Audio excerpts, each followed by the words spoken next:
స్వయంగా సముద్రమే అభిషేకం చేసే శివలింగం గురించి మీకు తెలుసా?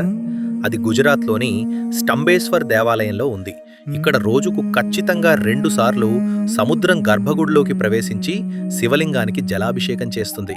శతాబ్దాలుగా ఇదే విధంగా జరుగుతూనే ఉంది. ఇక్కడ ఉన్న ఈ శివలింగాన్ని స్వయంగా శివుడి కుమారుడైన కుమారస్వామి ప్రతిష్ఠించారనే విషయం స్కంద పురాణంలో ఉంది.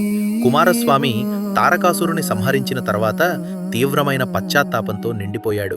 ఎందుకంటే తారకాసురుడు కూడా శివునికి గొప్ప భక్తుడే. ఆ మనోవేదన నుంచి కుమారస్వామిని విముక్తి చేయడానికి విష్ణు భగవానుడు ఒక పవిత్ర స్థలంలో శివలింగాన్ని ప్రతిష్ఠించి మహాశివుడిని ఆరాధించమని చెప్తాడు. ఆ పవిత్ర స్థలమే మహీనది. అరేబియా సముద్రం కలిసే ఈ ప్రాంతం. ప్రతిరోజు అలలు ఎగసి వచ్చి ఆలయపు మెట్లను గర్భగుడిని ముంచి అక్కడ ఉన్న శివలింగానికి జలాభిషేకం చేస్తాయి. అందుకే దీనిని అదృశ్య దేవాలయం, గాయబ్ మందిర్ అని కూడా పిలుస్తారు. శతాబ్దాలుగా ఉప్పు నీటిలో తడుస్తున్నప్పటికీ ఆ శివలింగానికి ఇప్పటికీ చెక్కుచెదరలేదు. కుమారస్వామి పశ్చాత్తాపం, మహావిష్ణువు మార్గదర్శకం, మహాదేవుని కరుణ ఇవన్నీ కలిసిన ఆలయమిది.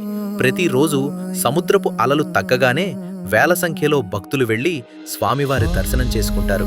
మీరేమనుకుంటున్నారు? ఇది శివుడి లీలా లేదా ప్రకృతి రహస్యమా? మీ అభిప్రాయాన్ని కామెంట్స్లో చెప్పండి.